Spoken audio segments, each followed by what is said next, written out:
Well, we're a little bit past 5:30. I think we're good to go. I'm looking at the TBNK gentlemen. Are we good? I'm looking over your heads. I'm not trying to look at your eyes here.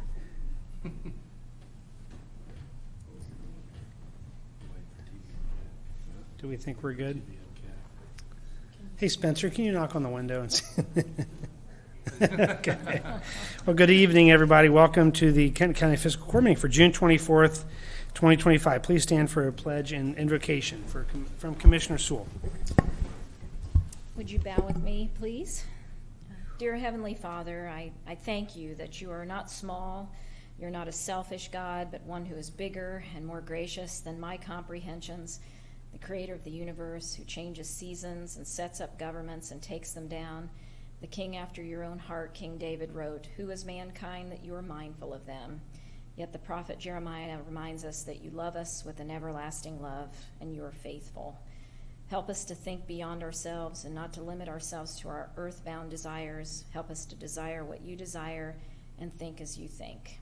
Lastly, I ask that you specifically grant comfort and peace to Sheriff Chuck Korsenborn, his family, and all those who knew and loved his beloved wife, Ruth, who passed away this weekend. Thank you for her faithful support of her husband, this community, and our country. Keep us safe as we leave here this evening. I ask all this in your son's name. Amen. Amen. I pledge allegiance to the flag of the United States of America and to the republic for which it stands, one nation, under God, indivisible, with liberty and justice for all.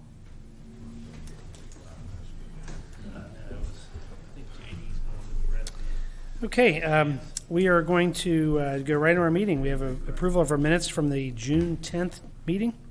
I'll make a motion to approve those. I'll second. Motion is second. All in favor? Aye. Are there any opposed? Motion carries. Citizens address. This is not the public hearing that we'll have in a moment, but we have citizens address. So Mr. Bach has asked to address the court also this evening. So welcome again, sir. And the mic might be on if it's, there we go. Good. Yeah. All right, thank you. Welcome back. Glad to be here again. I just wanted to pick up a couple of thoughts from the previous meeting and then have a couple new ones. In the previous meeting, it was at the Independence location.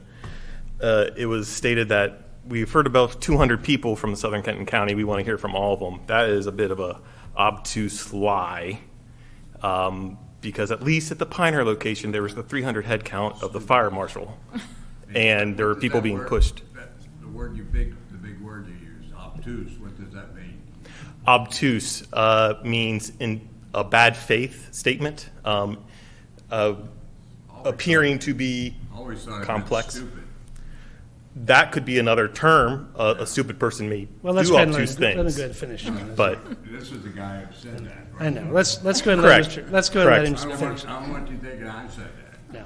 Oh, We're good. We're good. Mr. Bach, go ahead. You're Sure. Because at the Pioneer location, just at one instance, there was over 300 people there at that time, as far as my understanding, because the fire marshal kicked people out and was respectful of the 300 count inside the building. There's been multiple surveys and multiple people, so that seems a bit, having that threshold for discussion points seems a bit odd, because decisions are made here every day without having to have a hard poll of an entire swath of the county to validate this statement to be and approach to be true. Such as tonight, we only have this many people present, but it's going to impact more people. So should we wait till we hear from all of the county, or just the people here who are speaking to it? That's that topic. The additional one regarding the housing challenges that the region is facing. I appreciate you're all doing your forth work to try to remedy that as a big challenge, and I would like to encourage you to consider how Vienna is approaching that in Europe as a way to hit sustainable housing long-term that is good for the community, but also hits the wide income-aligned metrics that we're also looking at in the county. And also would like to commend you on the effort of the Executive Order 2568. I think it sounds to be a very commendable effort So thank you for that. Thank you very much. Can I simply clarify something? Sure. Okay. So the 200 number, after all of the meetings were held, all the public hearings, one thing that is consistent that people come up and say is that everybody says this, everybody wants that. And I never speak in emotional terms. It's always in data-driven stuff. So I've had PDS every time that there's been meetings, whether it's Kenton County Planning Commission, give me a list of everybody who has attended, and then I place it on a giant map that they gave me.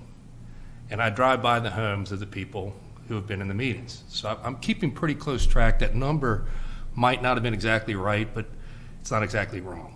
So it's not that I'm trying to be obtuse or whichever version you want of that. I'm being thorough, okay? And thorough means if people say, everybody says, then it's a little bit obtuse to think that maybe everybody's speaking when they're not. I did get some more emails, probably got another 15 emails after last meeting, and I'm keeping them. And so I'm just essentially collecting data so that we can make an informed decision. I'm not for or against anybody. I'm glad to be hearing from people. I'm thankful that you're here tonight, and I am pretty much tracking the data and marking it. I spent 2.5 hours in the South County last night driving around. So when the time comes for us to make a decision, I will be thoroughly prepared with information and data that I'll tighten up the number on it for whoever needs it. So, but I'm just trying to, I'm always very careful if there's a population of like 15,000 people, we make a decision for 63,000 people, okay? And so it's important to kind of have a sampling of like the 63,000, and in this case, the 15,500. And if 300 are yelling no, and the other 14,700 are silent, I'm more worried about what the silence means. Because they're not sending us a good message one way or the other. So I'm happy to protect everybody's property rights, either if you're on the 200 side or the 14,300 or 700 or 800 side.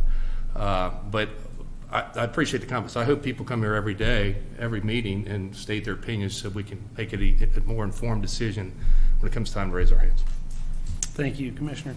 Okay, we're going to move on. That no one else is asked to address the court non-related to the public hearing. So we're going to move into that public hearing. This is regarding the text amendment for RV storage. That is actually for the, I want to just read some of the process if I can, just to make sure that we're real clear. Again, this is regarding the text amendment that's been proposed. We have decided to hold this public hearing to gather testimony to the Commissioner's point about we always love to hear feedback on a proposed zoning text amendment that could potentially allow, and I say potentially allow, storage and yard space for campers, boats, and RVs as permitted use within the rural commercial zone. Under Kentucky law, to amend the text of the zoning regulation, the Planning Commission, not the Fiscal Court, must hold at least one public hearing on the proposal, and then it forwards its recommendation to the appropriate legislative body, in this case the Fiscal Court, for final action. As a legislative body, we have decided to have another public hearing on this matter. That's this evening. There is no deadline for the Fiscal Court to act on a zoning text amendment, but if we do, it will require an ordinance in 2 readings, so lots of opportunity for feedback. If we do not act on the text amendment, nothing changes.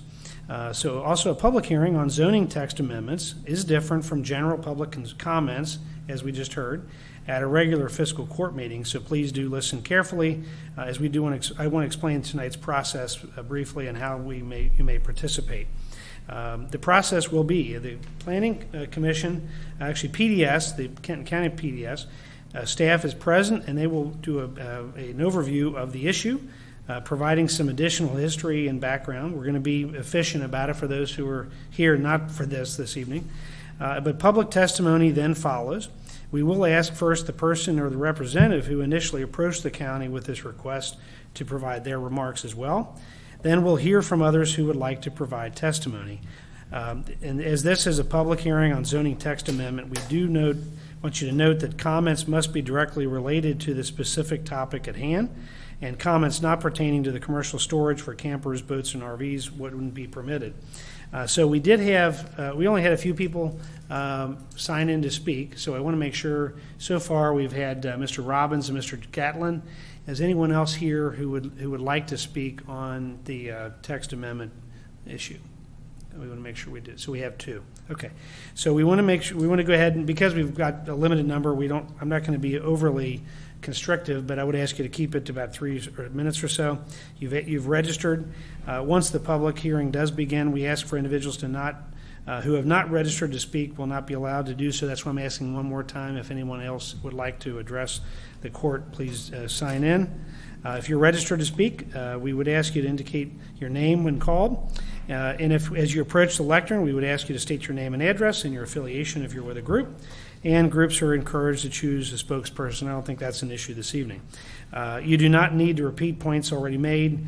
You can simply indicate your agreement if you so choose. So with that, we're going to jump into the public hearing. And we're going to start off, I think, with staff, with PDS. So the floor is yours, sir.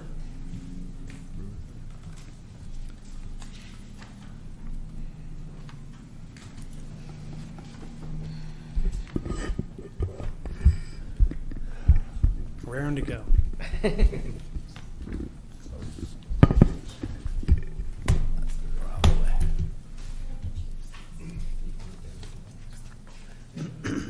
So thank you. For the record, my name is Cody Sheets, Associate Planner with PDS staff.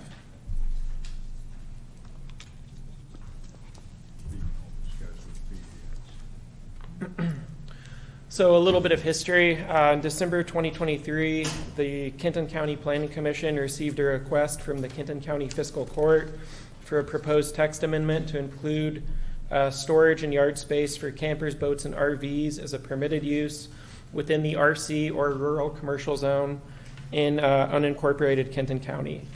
The issue was tabled at the December 7th, 2023 KCPC meeting in order to provide additional clarification. On March 7th, 2024, KCPC heard the proposed text amendment with changes for additional clarification, and the text amendment received an unfavorable recommendation from the Planning Commission at that meeting. So looking at the RC or rural commercial zone, the purpose is to provide rural and professional services to residents living in the rural areas of Kenton County. It's also, uses are intended to be smaller in size, intensity, and scale, and it's intended to maintain the rural character of South Kenton County. There are 5 areas throughout the county that are zoned RC. These include clumps of parcels. We'll see those 5 areas. They are highlighted in the turquoise color there. So we do have one location, White's Tower, which is roughly 1.25 acres. There is another location in Nicholson where you have one parcel, which is 7.5 acres, another which is 44 acres to the west, and then one which is 16 acres to the east. There's an area near Kenton that's 5.5 acres, and one around the south of Walton, Pioneer area. That map is zoomed a little bit further out. Those areas altogether are a total of 44 acres. And finally, one last one in Visalia that's 3.6 acres. So the introduced text amendment would do 3 things. It would allow the commercial storage for campers, boats, and RVs as a permitted use within the RC zone without a principal building. It would add additional development controls for the commercial storage and outdoor yard space for campers, boats, and RVs, and it would also clarify language relating to uses in the RC zone. Some of those development controls include commercial storage and outdoor yard areas being paved or graveled, the side or rear property line being enclosed by a Class 5 fence with a minimum height of 6 feet. We will see what these different classes of fences are in the next slide. And also the front property lines would be enclosed by a Class 2 or Class 3 fence that's also a minimum of 6 feet in height. So a Class 2 fence is ornamental iron, which is 80% open. Class 3 fence is woven wire, which is at least 80% open, or chain link. And a Class 5 fence is a solid wood or other material fence, which is less than 50% open. And just for reference, this is what those required fences would look like around the commercial storage area. The third part of the text amendment did provide additional clarity regarding permitted uses and principal buildings within the RC zone.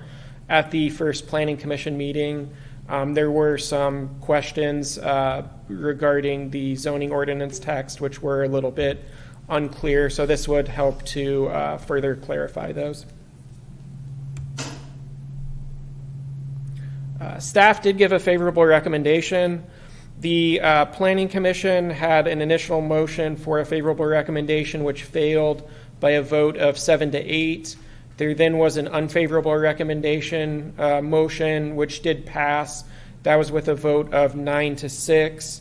The motion stated that although staff had a favorable recommendation, pursuant to the full discussion by all participants and the neutral recommendation of the county administrator, the planning commissioners as a body believe it is best not to approve the text amendment at this time and move to deny it.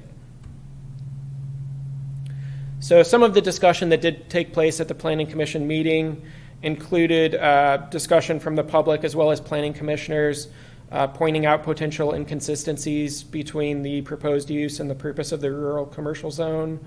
Members of the public were also concerned about the potential size of these storage areas, with some members commenting that they could be 10 plus acres. Several members of the public expressed concerns about the impact on adjoining residential properties and farms. Some planning commissioners questioned if it should be a conditional use as opposed to a permitted use. And members of the public and some planning commissioners also stated that people in rural areas do not have issues storing RVs.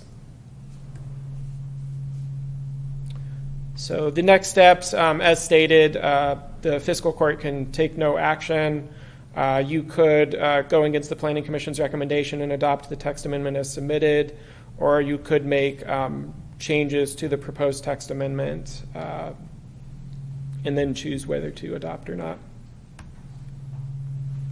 And I'd be more than happy to take any questions. Okay, any questions for Cody? Okay. We're going to go ahead and move then, I think, to the applicant is going to make ask for the comments. So, Mr. Gatlin, I think you're representing. Yes, Judge, thank you. All right, and very briefly, thank you, Judge, thank you, Court, for allowing us to present. I will be short. I heard the message loud and clear. I represent a lot of cities. I attend a lot of these meetings, and I hear that message loud and clear. And I think that staff did a great job of kind of outlining the history. And I'm here on behalf of our enterprises. The owner is sitting here in attendance. And he is the one that initiated this process in 2023 2023 in December. And quite frankly, I think hindsight, which is kind of what we're looking at tonight, is this probably should have been proposed as a conditional use instead of a permitted use. And I think a lot of the concerns of the at the public hearing at KCPC are addressed with a conditional use. One is it relates to giving neighbors an opportunity. If it's a conditional use, there's another process to go in front of the Board of Adjustments that would allow those neighbors to specifically voice their concerns. As far as size and acreage, if there's a concern of potentially allowing outdoor storage in the 44-acre lot parcel, which is not my client's parcel is under 4 acres, that those all can be adjusted at the Board of Adjustments level.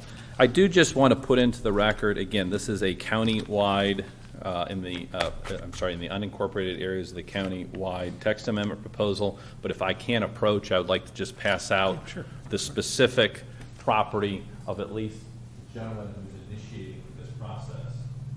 I think I have enough copies here for. Great, thanks. Sometimes I get this. It's okay. I don't think Thank you. But I think if we look as a county as a whole, I think that, frankly, rural commercial is an appropriate opportunity for outdoor storage as a conditional use. As we all know, as someone who represents cities in the incorporated areas, storage is a problem, right? We don't want these in our driveways. We don't want these in our backyards. It may be less of a problem in rural Kenton County to put them in your backyards, but in the more densely populated areas, we need outdoor storage, and there's a shortage of outdoor storage. So I think allowing it as a conditional use, which again gives the opportunity for neighbors to object at that Board of Adjustments, is a good solution. And that's all we have. Okay.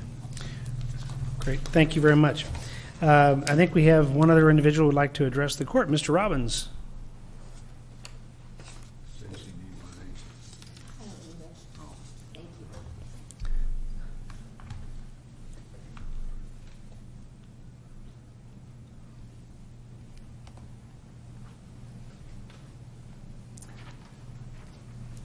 Welcome.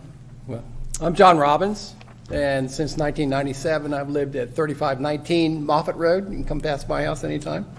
I'm not a farmer, but I moved down here specifically because I'm from Cincinnati, and we were looking for an area that was rural. And initially, when I moved down there, I was kind of surrounded by beef farm on one side and residential on the other. So that was the kind of setting that we and most people that we meet down there, you're either born there or you move there to get that type of setting.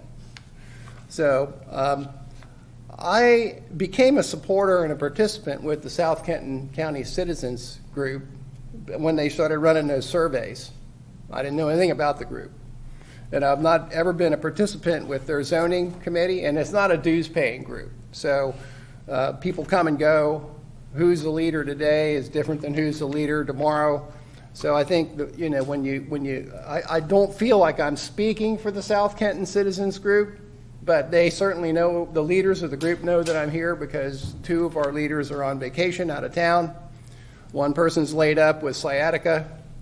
You know, I'm like the 10th string probably, and I have no experience with the South Kenton Citizens Group zoning committee. But I know from the hearings or the meetings that they had down there after those surveys were held that there were very high percentages of people in those surveys which agreed with my wife and my preference for the type of area that we wanted to live.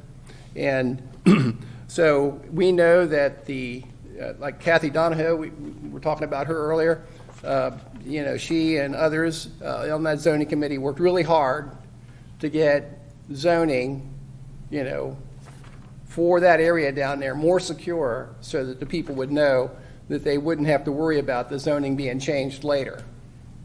I supported that, and although she can't be here, I'm sure she was there at the Planning Commission meeting on March the 7th, 2024, and presented a PowerPoint. She gave me a copy, but I didn't think it was worth redoing that today. But, you know, she presented how the current zoning regulations versus the proposed amendment change, how the proposal would violate the spirit of preserving rural and agricultural characteristics of South Kenton County.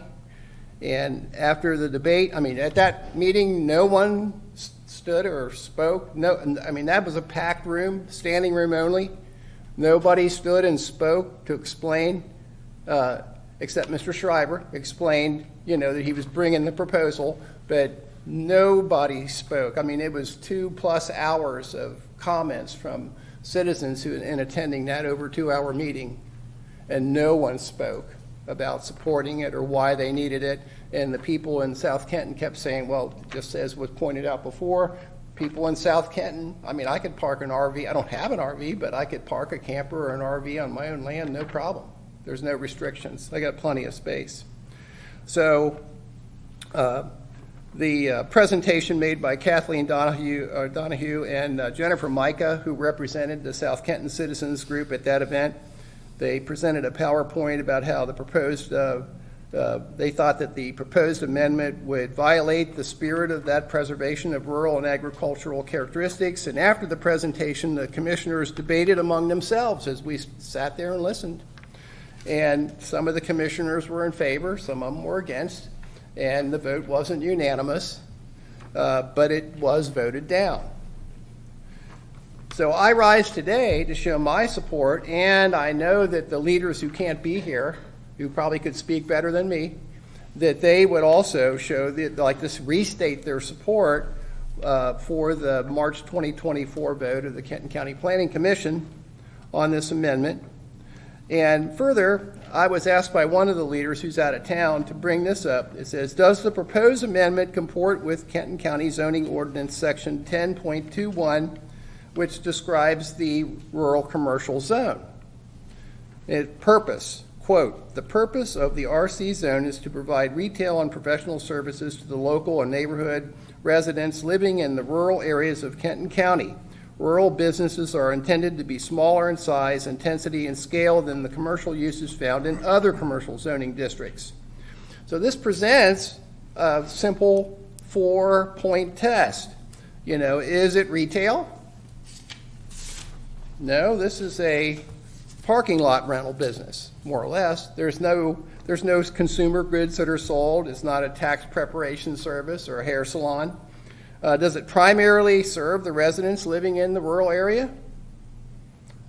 No, I can see RVs and campers and boats parked in my neighbor's yards. It's not really helpful to us. Is it smaller in size? No, not really. It's more like an automobile dealership lot. There aren't any of those down there. And does it maintain the rural character of South Kenton County? I don't think so. So, in my opinion, and the opinion of the leaders who spoke with me, not in person today, but by email, the amendment fails all 4 tests under the purpose statement in the zoning ordinance. And so it should not be seriously considered. And I would ask, additionally, that the fiscal court consider having public comment opportunities at the Independence location for 2 reasons. One, I only heard about this event last Wednesday, and I only saw the text that was handed out here for the agenda this morning, right? Because it wasn't posted till this morning. My bet is that we don't have a big attendance here because most of the people down there don't even know it. And when I contacted in my email the leaders that I knew on that zoning committee, none of them were aware that this meeting was happening today. Of course, like I said, 2 are on vacation and 1 is having problems, physical problems. So that's the best statement, and I provided a copy of my remarks to the fiscal clerk. Great. Thank you so much, John. Appreciate that very much. And just a note, anytime we have, not just on this topic, anytime we have kind of a possibility of a public hearing or bigger event, we can handle a lot more people here in Covington, so we would just always encourage those between this room, the adjoining room, and or a room across the hall. We have the technology to allow for a lot of people, which we can't quite do in Independence. But we always want comment. To the commissioner's earlier point, I think all 4 of us agree. We love the comment. We love professional, kind commentary as well. So it's good stuff. Okay, I think we're going to go ahead and close the public hearing for that. We're going to move on with the rest of our agenda this evening. So anybody who's here for that will take the next steps and bring it before the fiscal court. So thank you all. Enjoy your evening. Okay, moving on. We have a request for approval for pay application number 15th for Dugan & Myers for the government parking garage. Joe? It has been reviewed and recommended for payment. Second. Motion is second. All in favor? Aye. Any opposed? Motion carries. We have a request for approval of a memorandum of agreement between Kenton County and the City of Erlanger for use with funds with our Community Redevelopment Fund. I know we have City Manager Mark Collier from, actually no, you're like Economic Development, and what is all your title there, Mark? But it's the longest title, it's important. So we have representatives from the City of Erlanger here. I know the mayor's coming back from a trip tomorrow, but we want to make sure that this partnership continues. And I don't know if you want to make any comment or not. You're welcome to come down to the meeting. So. No comment other than to say thank you very much to the court and to staff. This has been very seamless. Mayor Fetty wanted me to pass along that she is very appreciative, as is our council, with how this is going, and we're going to put it to good use. So thank you very much. Very good. Thanks, Mark. So we do have the request for the approval of this agreement, and would ask for motion, and we can, if there's any comment or question. I'll make the motion to approve. Okay. Motion second. Any question or comment? Okay. All in favor? Aye. Aye. Any opposed? Motion carries. Nice and easy. Thanks, Mark. We have our claims list for June 24th. Kurt? Yep. Any questions on the claims list that was sent out last week? Okay. Jumping right into budget adjustments. Yep, budget adjustments, got a few of them on there. $850 for animal shelter overtime, coming from their wages. Same thing at dispatch, $16,100 for overtime coming out of their wages. At the jail, we have $16,345 in unused sick payout. $2,000 for guardianship evaluation expenses. And finally, $5,000 for the parking garage maintenance contract. There were a few events that has, this past fiscal year, that have kind of pushed those numbers up, but also increased the revenue, so. Yeah, that's great. But we have some people retire at the jail? There was one person retired, yes, sir.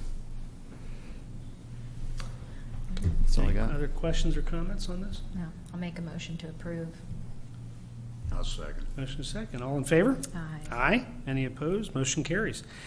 We have under the consent agenda, we have 7 items. And I do want to call out, because we have some visitors and guests from representing Silverman and the project here at the Covington Central Riverfront, and that is item 4 on the consent agenda, and Representative Lauren Wolf, legal counsel there. So just want to welcome you guys here this evening, but we do have, that's part of our consent agenda, and I want to call out hopefully the great project that gets moving in Covington is a really anchor project there, and you guys have been great to work with, and great to see your investment in Northern Kentucky and in Covington in particular. So if you have any questions or comments.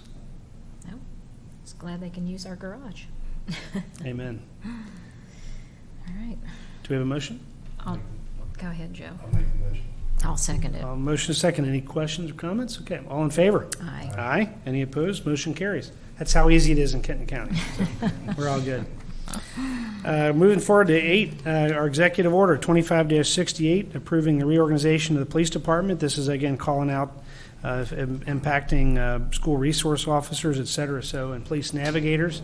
Chief, do you want to make any comment? We got a very efficient meeting this evening, but this is great work. We're just adding an SRO, and we're taking advantage of the avoid abatement money and putting 4 police navigators in to help the respective communities here in Kenton County. If they have need for social workers and social services, they can connect with the police and do that. So really, this is deploying partner money as well as this in terms of the navigator efforts, but those are opioid dollars coming to the community that are directly being put into action. And I would say almost every city is a partner in that in Kenton County. Really, between the Office of Drug Control Policy, Life Learning Center, et cetera. So really a great partnership. So, and even the jail. What are navigators? We didn't feel the term necessarily social worker was appropriate because these folks will be interacting with police officers in respective communities in Kenton County. So they're acting as more of navigators for services that these folks need. Okay, thank you. Thank you. Very good. So we do have that executive order 25-68. Make a motion to approve. Consent agenda? No, this is executive order 25-68. So if we, Consent agenda already approved? yes, sir. Okay, all right.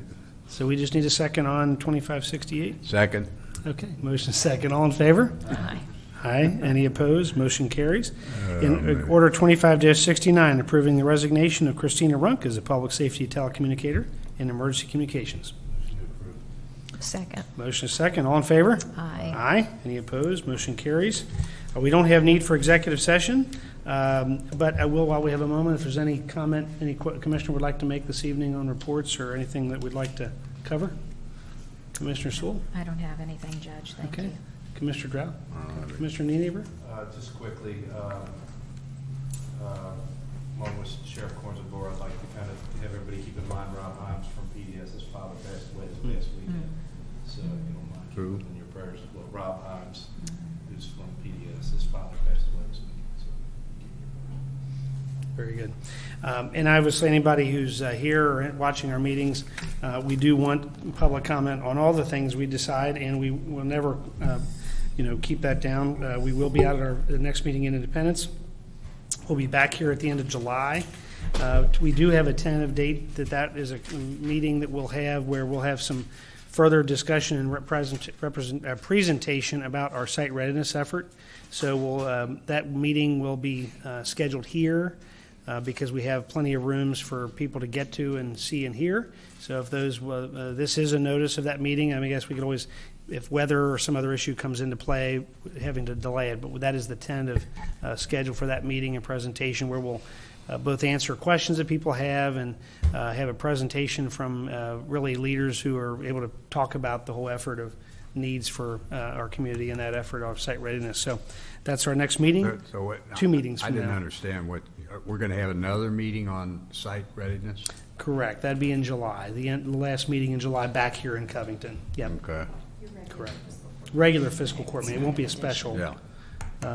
To really answer some questions You're gonna have people keep another talking hearing. about. Won't be a hearing really, but it'll be an opportunity for people to. And then are we going Be to take informed. any action at that time? No, there won't be No. any ask for any action whatsoever. It's just simply really the follow-up to the questions that were raised during the public meetings. Folks have asked Exactly. that those That's right. questions be answered That's right. publicly. so Exactly. We'll do that. I'm sorry, you were going to ask a question? No. Oh, you were trying, okay.